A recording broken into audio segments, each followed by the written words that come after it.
사랑하는 성도 여러분, 오늘 설교 본문은 마태복음 1장 상반절입니다.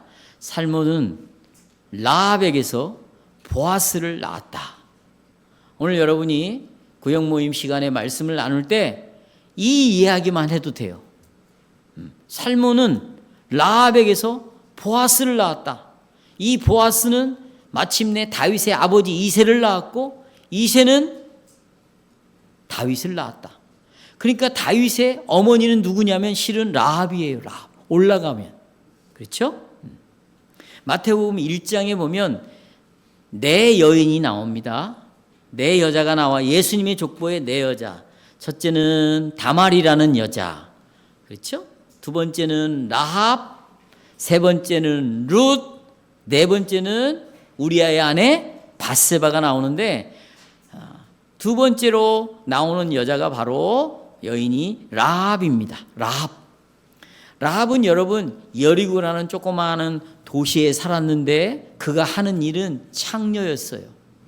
몸을 팔고 돈을 버는 그런 여자였습니다. 그런데 이 라합이라는 여자가 예수님의 이 계보에 등장을 합니다. 만약에 여러분의 족보에 창녀의 이름이 들어와 있다, 몸을 팔아서 일생 동안 돈을 버는 여자가 거기에 들어왔다, 그러면 이것은 얼마나, 그리고 오늘 이 말씀을 나누면 돼요. 들어가서 라합은 창녀였다. 근데 이 창녀라는 여자가 예수님의 족보에 등장을 하고 있다는 것입니다. 얼마나 수치스러운 일이에요. 그러나 하나님은, 성령은 이 가나안의 창녀에게 예수 그리스도의 이 계보에, 족보에 등장할 수 있는 영광스러운 자리를 주셨다는 것이에요. 우리는 이런 일이 벌어지면 수단과 방법을 가리지 않고 이런 걸 지워버리는 거죠. 흔적을 없애는 거예요. 내가 과거에 살았던 그 삶이 참 부끄러운 삶이었다면 우리는 어떤 방법을 동원해서라도 이걸 없애려고 노력을 하는 거죠. 누가 혹시나 내 과거를 알면 어떨까? 내가 이렇게 살았다는 것을 누가 알고 그걸 말하면 어떨까? 노심초사, 근심, 걱정, 우리는 그렇게 살아가죠. 그러니까 여러분이 살아가는 그런 삶과 성경이 말해주는 삶은 다른 거예요. 이런 창녀의 삶을 예수님의 족보에 등장을 시키는 거죠. 왜요? 바로 이것이 하나님의 은혜이기 때문입니다. 한번 따라서 해봐요. 하나님의 은혜. 내가 은혜를 받았다라는 말은 마음이 뜨거워졌다, 내가 뭐 방언을 한다, 내가 은혜를 받았다는 것은 내가 어려운 일들이 해결이 되었다, 내 자식이 잘 됐다, 이런 걸 가지고 성경은 단 한 번도 은혜라는 말을 적용해 본 적이 없어요. 은혜는 뭐냐? 은혜는 간단합니다. 몸을 파는 창녀가 예수님의 족보에 나왔다. 이게 하나님의 뭐라고요? 은혜라는 것이에요. 은혜. 나 같은 자에게 하나님의 은혜가 임했다. 그 말은 나 같은 자가 하나님의 자녀가 되었다. 이게 은혜라는 뜻이에요. 기독교는, 교회는 과거를 부끄러워하는 교회가 아니에요, 여러분. 과거를 부끄러워하는 그런 집단이 교회가 아니란 말이에요. 얼마든지 우리는 과거를 표현할 수 있어요. 그러나 그 과거를 가지고 누구도 정죄하지 말라고 말하고 있고, 누구도 그를 비방하지 말라고 말하고 있어요. 왜? 너는 내 은혜가 아니었으면 여기 올 수도 없었다는 것이죠. 이게 은혜의 증거예요. 그러니까 살아있는 교회는, 이 교회가 살아있다, 이 교회가 하나님이 함께하고 있다, 이 교회는 성령이 역사하는 교회다, 그러면 이 교회에서 나타나는 열매는 뭐냐? 은혜가 드러나야 되는 거예요. 뭐가 드러나요? 은혜가. 여기에 의사가 몇이니, 교수가 몇 명이니, 여기는 연예인이 얼마니, 우리 교회는 뭐 사업하는 사람이 얼마니, 이것은 여러분 은혜가 드러나는 교회가 아니고 사단이 드러나는 교회예요. 왜 사단입니까? 사단은 이런 사람들로 하여금 힘을 갖게 하고 능력이 있다고 평가를 받게 해서 이런 사람들이 다 세상을 움직이게 해요. 그러니까 여러분, 이 나라에서 일어난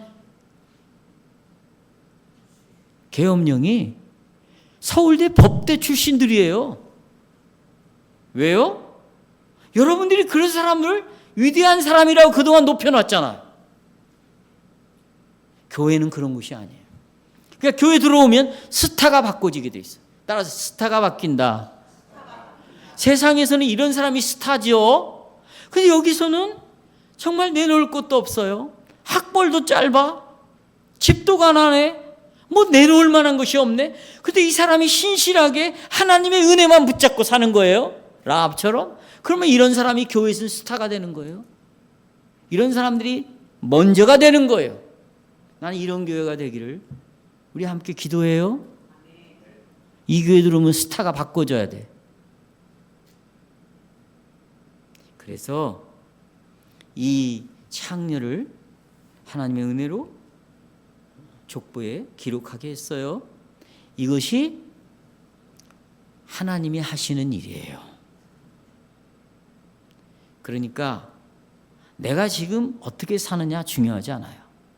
지금 나를 통해서 하나님이 어떻게 일하고 계시는가, 이것만 보는 거예요. 그러니까 초점을 사람에게 맞추면 안 되겠죠? 그리고 하나님이 하시는 일에만 초점을 맞추는 거예요. 이게 기독교예요. 기독교가 세상에게 알려줄 수 있는 건 이런 거죠. 여러분이 여러분 자신 보면 신경질 나서 살 수 없어요. 내 뜻대로 되는 게 뭐가 있는데. 여러분 바라보면 거기에서 어떤 기쁨이 있는데, 소망이 뭔데? 아무것도 없어요. 하나님이 하시는 일이 바로 이런 일이다. 그런데 하나님은요, 이런 일을 통해서 문을 여셨어요. 하나님의 은혜는, 하나님이 하시는 일은 뭐냐? 여시는 분이야. 따라서 여시는 분. 예. 인간은 뭐예요? 자꾸 문을 닫는, 마귀는 하는 일이 문을 닫어. 이 사람하고 만났어요? 마음에 안 들어? 그 마음의 문을 닫아버려요. 마음을 자꾸 닫는 일은 마귀가 하는 일인데, 하나님은 뭐 한다? 문을 여는 거예요. 여는 거예요. 자, 이런 창녀인 라합을, 마음의 문을 하나님은 뭐 하셨다? 여셨다. 그래서 이 라합을 사용해 가지고요, 가나안 땅의 문을 열어요. 가나안 땅의 문을 열어. 가나안으로 들어가게 만드는 역할을 누가 하냐면 라합이 하는 거예요. 그리고 라합을 사용해서 앞으로 오실 메시아, 구원자 예수님을 믿도록 한 거예요. 왜? 예수님의 어머니는 누구냐면 기생 라합이거든요. 예수님의 어머니가 누구라고요? 여러분, 어머니 그러니까 마리아만 생각해요? 올라가면 예수님을 낳게 하는 분은 누군데? 라합이죠. 그러니까 예수님이 이 땅에 오게 하신 분이 누구라고? 라합이라고. 여러분 표정을 보니까 이런 일이 어떻게 있을 수 있을까? 이런 생각 가져야 돼요. 왜냐하면 이것은 하나님만이 하실 수 있는 일이에요. 그러니까 하나님의 생각은 여러분의 생각과 다른 거죠. 하나님은 여러분의 계획과 달라요. 그러니까 하나님을 자꾸 여러분 수준으로 내리지 말라고요. 여러분의 계획 안에다가 하나님을 가둬놓지 말라고요. 여러분의 뜻에 하나님을 그 안에다가 힘들게 하지 말라고요. 신앙이라는 것은 내 뜻을 포기하고 하나님 뜻으로 나가는 거고, 내 계획을 하나님의 계획 앞에 무릎을 꿇기는 거고,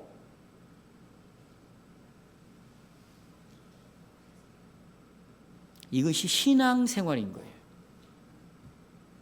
자, 오늘 저는 설교의 주제를 이렇게 정했어요. 하나님께서는 문을 여신다. 이걸 오늘 기억하셔야 돼요. 그러면 하나님이, 내가 믿는 하나님이 문을 연다면 나는 문을 닫아야 돼요, 열어야 돼요? 열어야죠. 우리는 여는 사람이에요. 이 백안교회는 여는 교회가 돼야 돼요. 이 교회 오면 열려야 되는 거예요.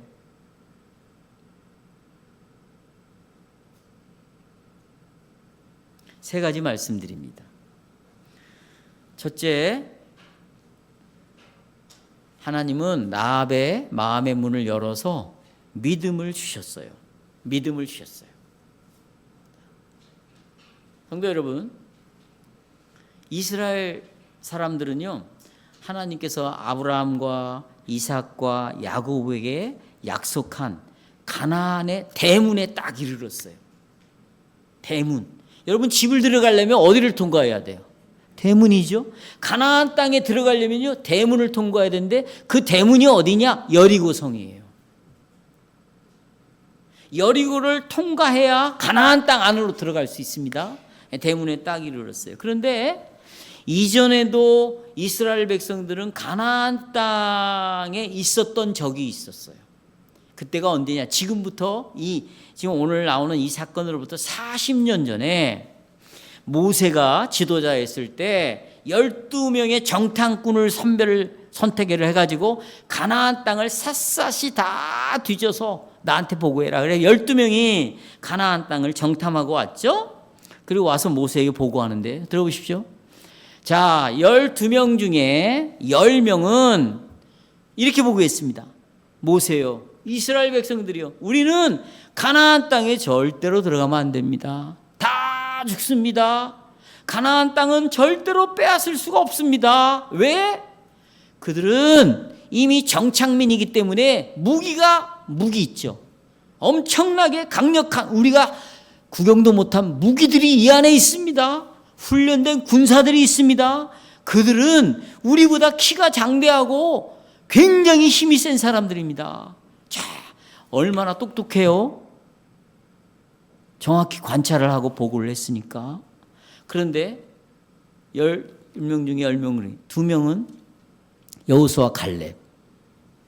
아닙니다. 그 땅은 젖과 꿀이 흐르는 땅입니다. 하나님 우리에게 주시겠다고 약속한 땅입니다. 하나님이 함께하면 우리는 능히 그 땅을 차지할 수 있으니까 머뭇거리지 말고 지금 들어갑시다. 두 사람은 또 그렇게 얘기했네요. 그러면 이 10대 2예요. 이 10대 2의 보고를 들었을 때 그 보고를 들은 이스라엘 백성들은 누구를 선택할까요? 열을 선택할까요? 둘을 선택할까요? 그렇죠. 이 타락한 인간은 다수에게 몰리게 되어 있어요. 타락한 인간은 다수를 따라갑니다. 다수의 귀에 그들의 보고를 청종했습니다. 그리고는 말합니다. 자, 이제 우리는 여기서 죽을 수는 없으니까 다시 애굽으로 돌아가자. 애굽으로. 우리가 지난주에 믿음의 족장들 아브라함, 야곱, 요셉이 먹을 것이 없어서 애굽 땅에 왔지만 그러나 반드시 야곱이 그랬잖아. 내 뼈 조각 하나도 애굽 땅에 묻지 말아라. 약속의 땅으로 가서 우리의 조상 묘 옆에다가 묻어둬라. 요셉도 말했어요. 내가 죽거든 내 해골을 메고 하나님의 약속의 땅으로 가라. 그 약속의 땅은 하나님이 함께 하시는 땅. 그게 교회예요. 교회. 새하늘과 새 땅. 거기로 가라 그랬는데 이스라엘 백성들은 10명의 소리를 듣고 다시 돌아가자. 이들은, 이 10명은 이성은 있었지만 이성으로 관찰을 한 거예요. 무기도 봤어요. 그들이 훈련하는 모습도 봤어요. 군인들도 봤어요. 그들이 얼마나 잘 먹고 잘 사는가. 근데 우리는 광야 40년을 돈 사람들이에요. 정착할 수가 없었잖아요. 어떻게 무기를 만들어요? 군사훈련을 어떻게 시킵니까? 싸울 수 없는 사람들이에요. 보고를 했어요. 이성은 있었지만 이 10명은 뭐가 없었는가? 믿음이 없었어요. 오늘날 교회 안에 있는 많은 사람들이 하나님을 이성으로만 생각해요. 자기 눈으로만 하나님을 보려고 해요. 자기 생각으로만 하나님을 이해하려고 해요. 그런데 믿음이 없어요. 이렇게 되면, 그래서 이성을 따라서 돌아가자 그랬을 때 하나님 뭐라고 한지 알아요? 니네들 지금부터 40년 동안 광야에서 방황하게 만들 것이다 그랬어요. 왜 40년입니까? 이들이 정탐한 날이 40일이에요. 그런데 하루를 1년으로 계산을 해서 40일이니까 1년씩 계산하면 40년이죠. 40년 동안 내가 광야에서 너희를 돌리겠다는 거예요. 왜 우리가 지금 살아가는데 내 삶이 이렇게 방황을 하고 있는가? 왜 이렇게 힘들게 살아가고 있는가? 왜 세월을 이렇게 낭비하는가? 지금 새해가 밝았어요. 나이가 1살 더 먹었어요. 그런데 나에게 진보가 없어. 똑같아. 왜 나는 이렇게 사는가? 이유는 머리로만 살아가니까. 자기 이성으로만. 뭐가 빠졌다고요? 믿음이 빠졌어요. 믿음이. 누구를 믿는 믿음? 하나님을 믿는 믿음이에요. 그러니까 하나님 위에 내 이성이 머리가 있는 거예요. 내 생각이. 이게 하나님이지. 이 사람은 우상 숭배예요. 누가 우상? 내가 우상이 되는 거예요. 내 이성이. 말씀이 우리의 유일한 하나님의 말씀에도 불구하고 말씀 위에다가 뭘 놓냐면 인터넷을 놓고 알고리즘을 놓고 세상의 정보를 위에다 놔요. 어려움이 있으면 말씀을 찾는 게 아니라 세상의 정보로 다 돌아가는 거예요. 그러니까 기독교인들은 이미 성경을 버렸어요, 여러분. 하나님 자리에 내 이성이 왔고 말씀 자리에 이 세상의 인터넷 정보가 다 왔어요. 몸이 조금만 아프잖아요? 인터넷으로 가는 거예요. 정보로, 데이터로 보는 거죠. 야, 이런 병이래. 빨리 병원 가봐. 하나님을 찾지 않아요. 조금만 아파도 자기가 다 알아. 이때는 쉬어야 돼, 나는. 도대체 우리 하나님은 어디서 찾을까요? 여러분은 어디서 지금 찾고 있죠?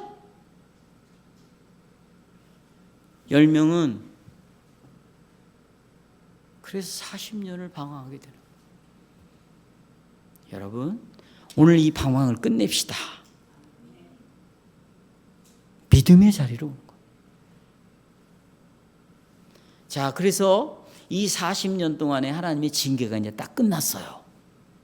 그리고 이스라엘의 새로운 시대가 가나안 땅에 이 대문에 여리고 이 대문에 딱 서 있는 거죠. 대문 옆에서 여리고성 옆에. 그게 어디냐면 오늘 보니까 시딤이라는 곳인데 시딤은 이 여리고성과 그렇게 멀리 떨어져 있지 않은 곳에 있었습니다.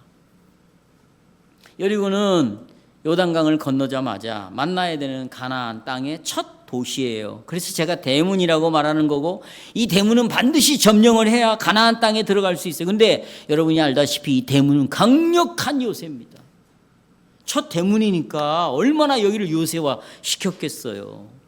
그래서 모세의 뒤를 이어 지도자가 된 여호수아에게 2명의 첩자를 딱 보냅니다. 근데 이들이 이제 왜냐하면 여리고성을 정탐하기 위해서 보내는데 자기네들이 몸을 피신하고 여리고성을 정탐할 수 있는 곳이 어딘가 창녀의 집이라고 생각을 한 거예요. 나쁜 짓 하러 들어간 게 아니에요. 여기가 제일 안전한 곳인 거지. 들어갔어요. 그러나 들어가자마자 이게 발각이 됐네. 여리고 사람들이 딱 보니까 저게 이스라엘 놈들이야. 저게 첩자들이야.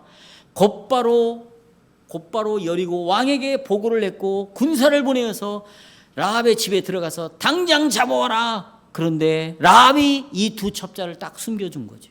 오늘 내용을 여러분 다 아시잖아요. 다 숨겨줬어요. 그리고는 4절 5절 보니까 이미 떠났습니다. 이미 성문을 닫기 전에 이미 그들은 나갔고 지금 요단강 쪽으로 가니까 정신없이 따라가면 이 첩자들을 잡을 수도 있겠습니다. 그래서 이들이 막 요단강 쪽으로 가는 거예요. 자, 저를 보세요. 왜 라합은 이 첩자들을 경찰들에게 넘겨주지 않았는가? 왜?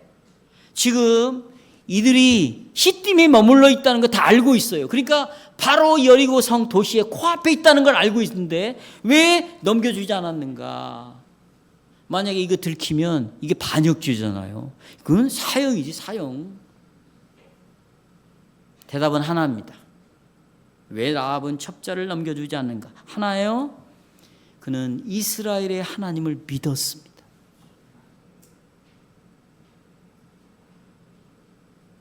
어떻게 그러면 라합은 이런 믿음을 가질 수 있을까? 여호와 하나님께서 아까 은혜로 이런 창녀의 마음을 여셔가지고 하나님을 믿는 믿음을 주셨다는 것이죠. 그래서 이 라합이 말이죠, 두 첩자 앞에서 공적으로 신앙 고백을 하는 거예요. 이 속으로만 보세요. 속으로 나는 예수 믿어요. 마음속으로만 나는 예수를 믿는 사람인데, 그런 게 아니고 입을 열렸어.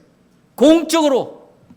그 오늘 여러분 구역 예배 때 공적으로 여러분이 신앙 고백을 하는 시간이에요. 왜 공적으로 신앙 고백하자는 그걸 왜 이렇게 꺼려 하는가? 왜 나는 뭘 말하려고 그러면 왜 이렇게 힘드는가? 괜찮아. 그럴 수 있어요. 저도 그랬어. 그게 문제될 게 하나도 없어요. 그러나 이제부터 마음에 있는 것을 입으로 고백하셔야 돼요. 마음으로 믿어 뭘로 시인하고 입으로 시인해야죠. 내가 그러잖아요. 개는 월월 짖어야 개지. 강도가 왔는데 개가 짖지 않으면 개가 무슨 의미가 있어요? 아, 이거 큰일 났네. 이거 그 반려견들 뭐 요즘 그 사람 시비 걸까 나한테? 개는 여러분 사람 아래에 있어야지. 그렇죠?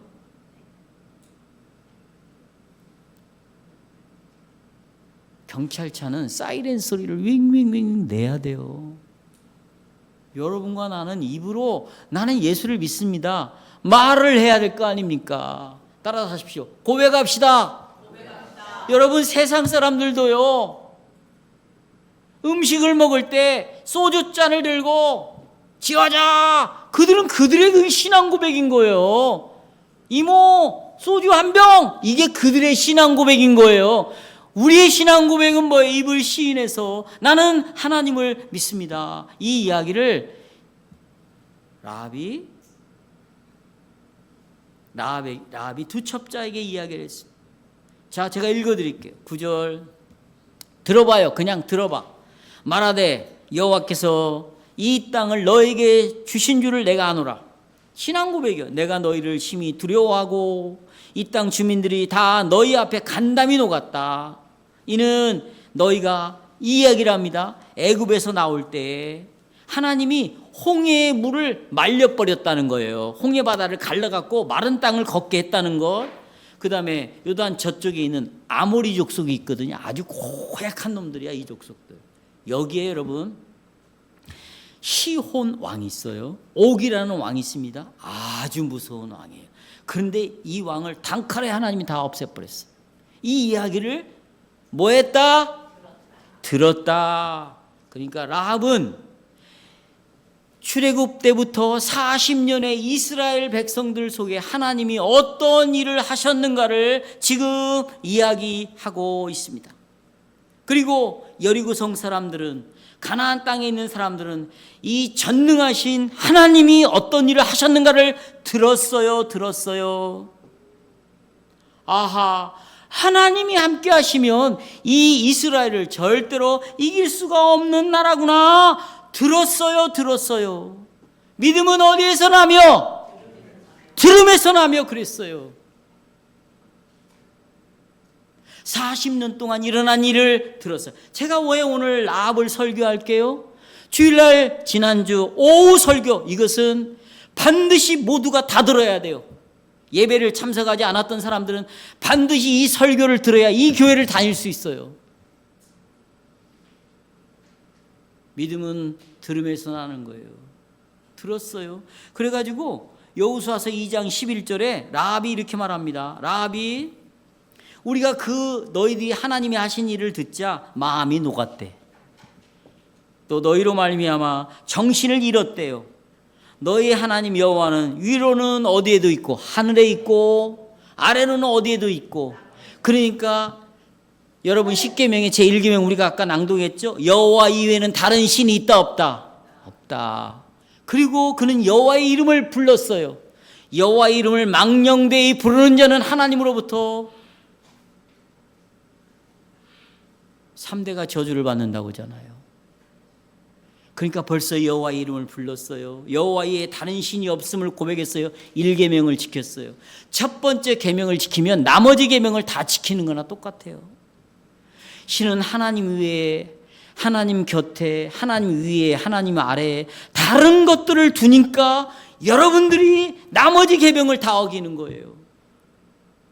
하나님 위에 다른 사람을 두니까 안식일도 빼먹고 예배도 나오지 않는 거고, 간음하는 거고, 살인하는 거고, 도둑질하는 거고, 이웃에 대하여 탐하는 거고, 이런 것들은 하나님을 유일한 하나님으로 믿지 않기 때문이에요. 모든 죄는 여기서부터 시작되는 거예요. 나는 하나님 말하고 하나님 나 다 인정하고 살아. 보세요. 라합은요, 뭐라고 고백했어요? 하늘에도 땅에서도 여호와 같은 신이 없다는 거예요. 그러니까 하나님 외에는 다른 신이 있다 없다? 없다. 이러면 여러분, 이런 라합의 믿음은 어디로부터 오는가? 우리가 지난 주일날 오후에 살펴봤죠? 믿음은 누가 주시는 것? 성령이 주시는 것. 하나님이 주는 게 아니에요. 누가? 성령이 주시는 거예요. 성령이. 믿음을 일으키는 거죠. 성령님이. 어떻게 일으켜요? 믿음은 어디에서 나며? 이스라엘 백성들의 속에서 하나님이 어떻게 일하셨는가를 듣는 거예요. 듣는 것. 들었어요. 그래서 라합의 마음속에 믿음이 일어났습니다. 하나님의 능력을 들었어요. 하나님의 은혜를 들었어요. 하나님의 살아있는 신이라는 걸 들었어요. 구원의 소식을 들었어요. 이게 바로 뭐냐? 복음 설교인 거예요. 무슨 설교? 지금 주일날 선포되는 이게 바로 복음 설교예요. 복음을 전하고 있잖아요. 이 설교 시간에 보세요. 매 주일마다 저는 창세기부터 창조 때부터 마지막 요한계시록까지 전체 하나님이 하신 일을 매주마다 선포하고 있어요. 라합은 40년 동안 일하시는 하나님에 대해서 들었다면 여러분은 창조 때부터 앞으로 오실 때까지의 설교를 다 듣고 있어요. 다 들었어요. 그런데 여러분, 라합은 그냥 기계처럼 가만히 듣고 있었을까요? 그 소식을 들었을 때 라합은 자기의 책임을 다한 거예요. 들었을 때 뭘 다했다? 여러분, 이 자리에 이 복음을 듣고 있다고 믿음이 자라는 건 아니에요. 왜냐하면 여러분들을 배터리를 교환하는 그런 기계로 만들지 않았어요. 복음이 선포되었을 때 귀로 들을 때 너의 책임이 있다. 어떤 책임? 마음. 이 마음의 태도를, 마음의 구조를 잘, 마음을 가지고 있어야 될 책임이 있다. 그래서 씨 뿌리는 비유, 씨는 복음이에요. 설교, 듣는 거죠. 말씀이죠. 씨가 뿌려졌어요. 그런데 길가에 떨어졌네. 새가 그냥 쪼아 먹었어요. 돌짝밭에, 가시밭에 떨어졌네. 이게 열매를 맺지 못해요. 이게 뭐냐? 길가, 돌짝밭, 가시밭은 지금 이 설교를 듣고 있는 여러분의 마음의 태도를 보여주고 있는 거예요. 설교를 듣는데 이게 무슨 말인지 이해를 못하고 듣고 있어. 지금 무슨 뜻인지도 몰라요. 졸고 있어요.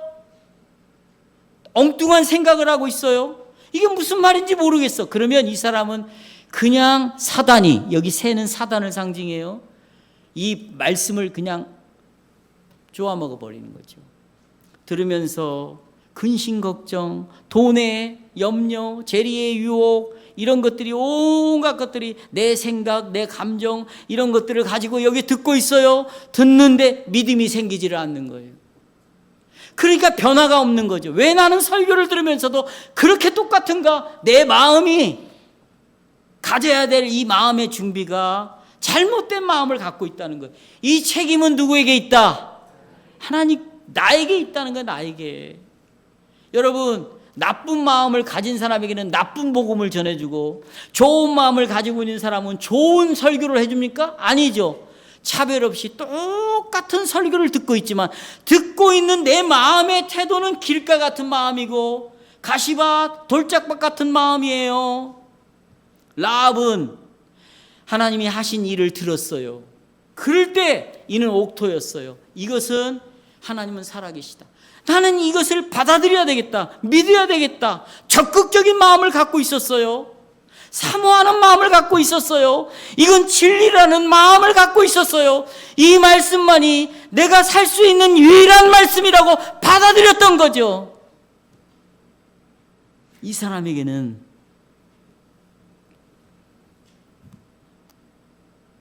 복이 주어지게 돼 있어요. 복이 주어져요. 그 말씀 때문에 하나님이 살아서 역사하는 거예요. 내가 그 말씀을 믿고 있기 때문에 성령이 개입하는 거죠. 그 말씀이 살아있기 때문에 예수 그리스도가 흐리게 보이는 것이 아니라 선명하게 보여서 이분만이 나의 길이요 진리요 생명이라고 확신하는 거예요.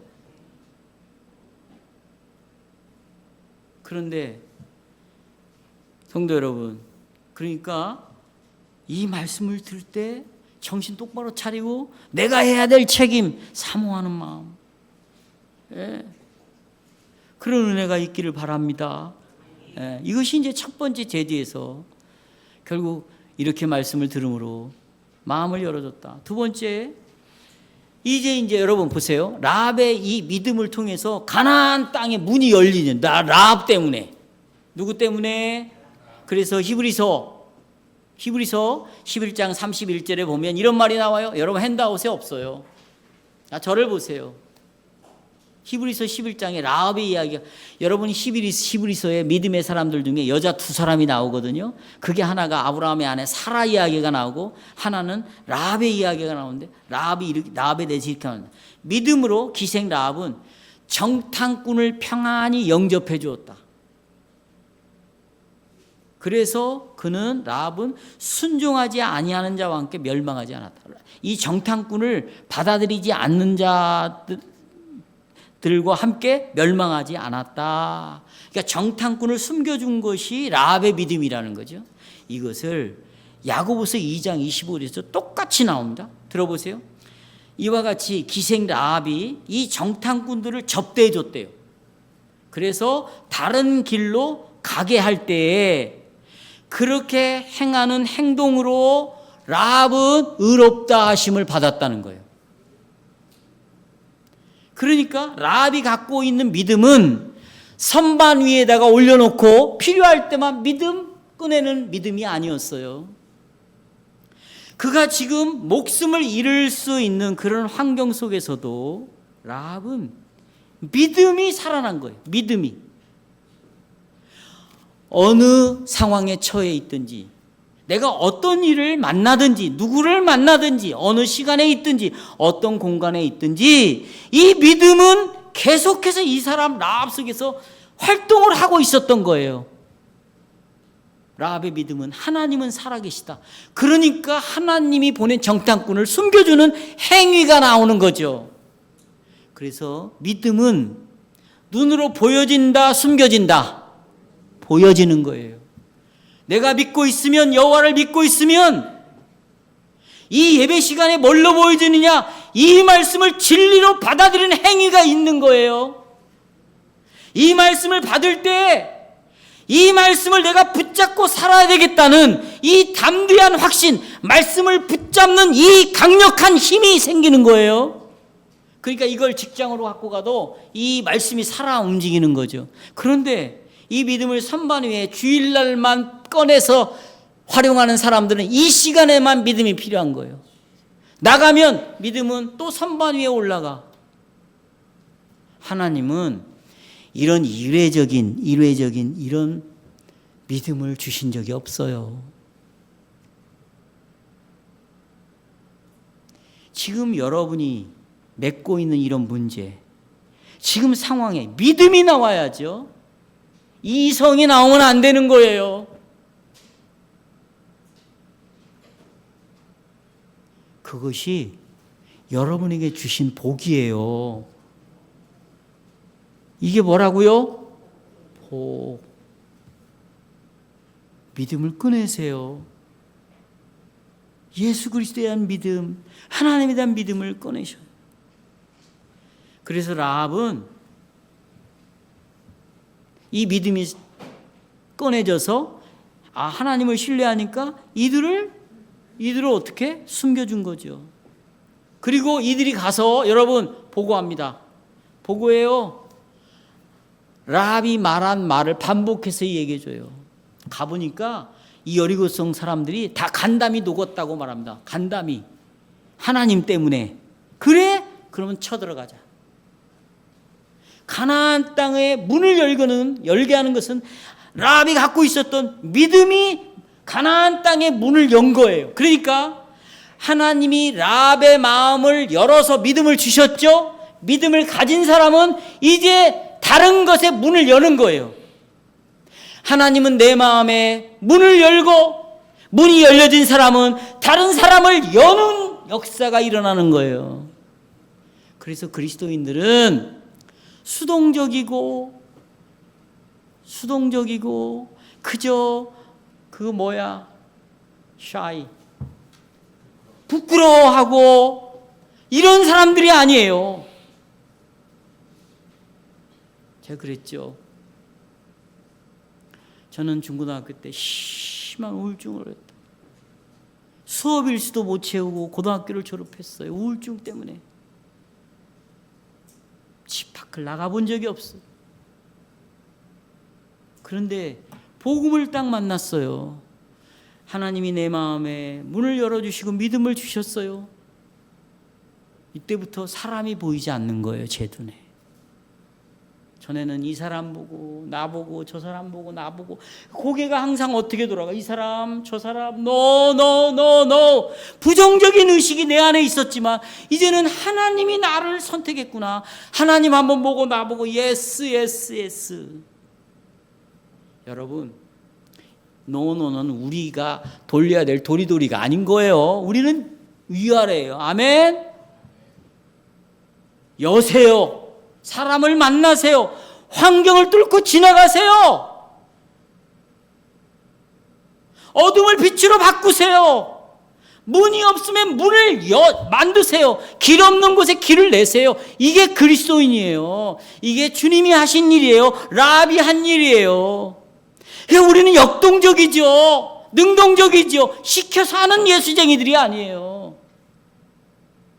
무슨 수련회가 있으니까 제발 와달라. 당신 올 거냐 안 올 거냐. 이거 신자가 아니지. 왜요? 문을 여는 사람들이니까. 라합을 통해서 가나안 땅이 열려졌어요. 그런데 여러분 가나안 땅에서 해야 될 일이 있네. 들어가기 전에 이 정탐꾼이 뭐라 하면 붉은 줄을 집에다가 로프를 매달아 놔라. 여러분 성경에 보면은요 이 붉은 줄은 뭘 상징하냐면 창녀를 상징해요. 붉은 줄은 뭘 상징해? 여기 보세요. 예레미야 핸드아웃. 내가 그것만 기록해 놨어요. 두 번째 대지 핸드아웃에 보면 예레미야 4장 30절에 보면 멸망을 당한 자요. 이스라엘을 두고 하는 말이에요. 이스라엘이 멸망당할 자래. 어떻게 하려느냐 이스라엘아. 네가 붉은 옷을 입고 이게 지금 창녀처럼 붉은 옷을 입고 금장식으로 단장하고 온갖 화장을 하고 귀금속을 여러분 귀걸이 뭐 이런 걸 하고 눈을 그려 꾸밀지라도 네가 화장한 것이 헛되다. 여인들이 너를 멸시하여 네 생명을 찾느니라. 그러니까 이스라엘 백성들은 하나님을 버리고 다른 신들을 믿었어요. 이게 영적 간음이에요. 영적 간음이니까 이게 창녀짓을 한 거지. 그걸 표현하는 것이 붉은 옷이에요.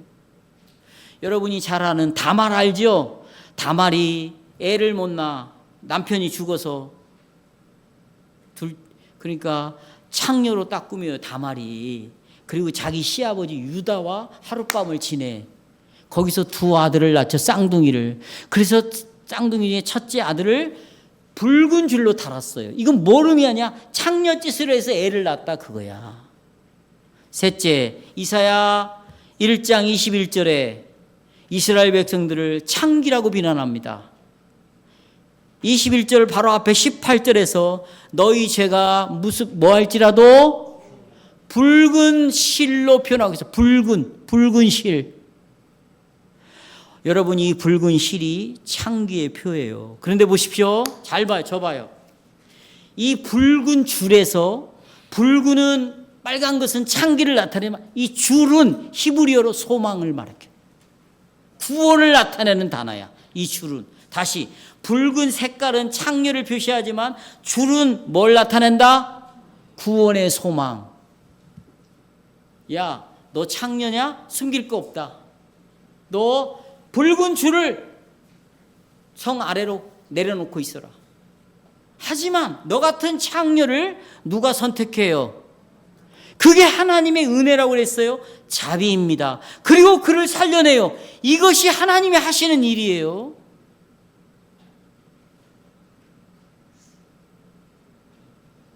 그러나 그 붉은 줄, 창녀와 같은 라합을 구원시키기 위하여 예수님은 붉은 피를 흘리셨어요. 이 붉은 창녀, 죄를 상징하지만 예수님이 흘린 그 보혈, 빨간 피는 구원을 나타내는 거예요. 구원을. 그래서 마태복음 1장에 살몬과 라합이 결혼을 합니다.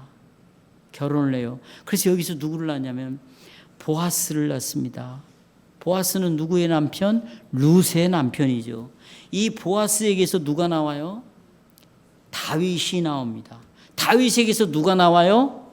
예수님이 나오잖아요. 그래서 마태복음 1장 1절에 아브라함과 다윗의 자손 누구의 세계라? 그리스도가 나와요. 그 그리스도 때문에 여러분 우리가 교회로 지금 모여 있는 거예요. 따라서 여러분과 나는 예수 그리스도를 믿기 전에 모두가 다 창녀들이었어요. 하나님 외에 다른 것들을 다 사랑하고 섬기고 살았어요. 영적으로 전부 타락한 자들이요 창녀들이었는데 그 창녀들을 위하여 붉은 피를 흘리신 분이 바로 예수 그리스도고, 아멘. 그리고 여러분들을 다시 교회로 불렀어요. 마음의 문을 열어 믿음을 일으켰어요. 그리고 여러분들에게 우리는 가나안 땅이 아니라 천국, 새하늘과 새 땅의 문을 예수님이 열어주셨어요.